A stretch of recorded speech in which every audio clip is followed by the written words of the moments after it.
موت نافرمانی کی حالت میں کہیں نہ آ جائے تمہیں، وہ کوئی ضمانت تمہارے پاس نہیں ہے کہ تم کسی گناہ کا ارتکاب کر بھی چکو گے، پھر تمہیں توبہ کا وقت بھی مل جائے گا، پھر موت آئے گی، اس سے پہلے موت نہیں آ سکتی۔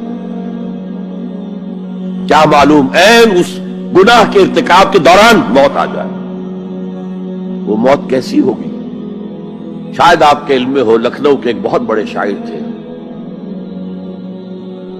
اور ان کی موت بہت ہی مکروہ حالات میں واقع، رات کو 2-3 بجے، جس کو آپ انگریزی میں کہتے ہیں in the small hours of the morning, شراب خانے سے نکلے، نشے میں دھت، چکر آیا، گرے،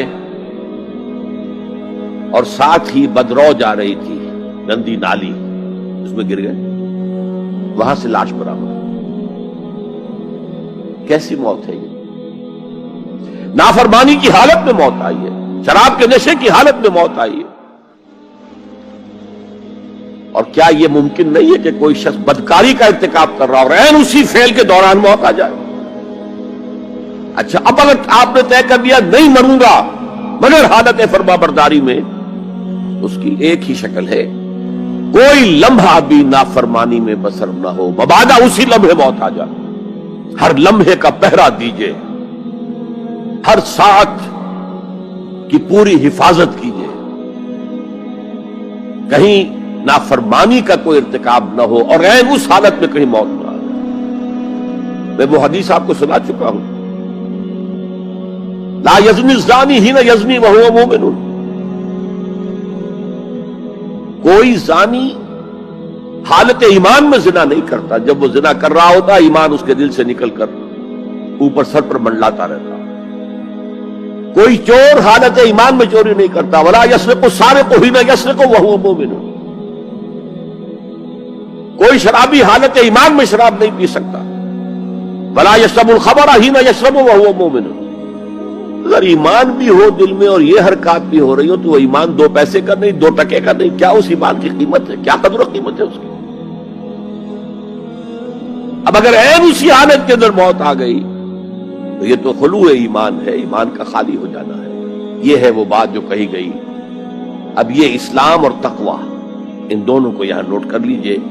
یا ایھا الذین آمنوا اتقوا اللہ حق تقاتہ ولا تموتن الا وانتم مسلمون۔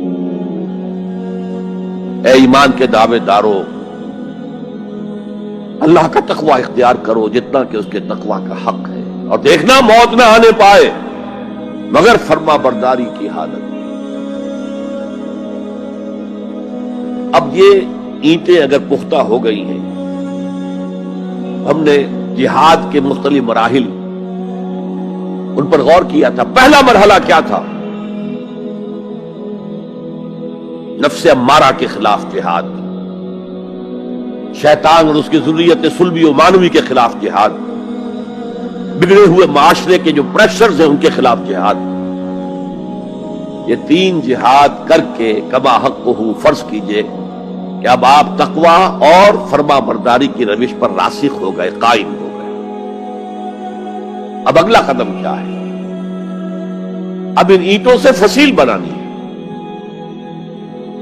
اینٹیں تو مضبوط ہو گئی، پوری طرح پک گئی، پختہ ہو گئی۔ وہ جو اقبال کہتا ہے کہ خام ہے جب تک تو ہے مٹی کا ایک انبار تو، اور پختہ ہو جائے تو ہے شمشیر بے زنہار تو۔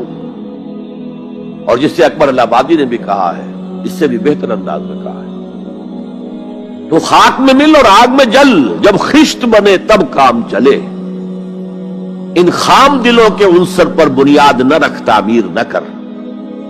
اگر ساحل سمندر سے ریت لے کے گولا بنا دیں، وہ نم تو ہوتی ہے ریت، گولا بن جائے گا، پھر اسے شیشے پر بھی ماریں گے، شیشہ کھڑا رہے گا، ریت بکھر جائے گی۔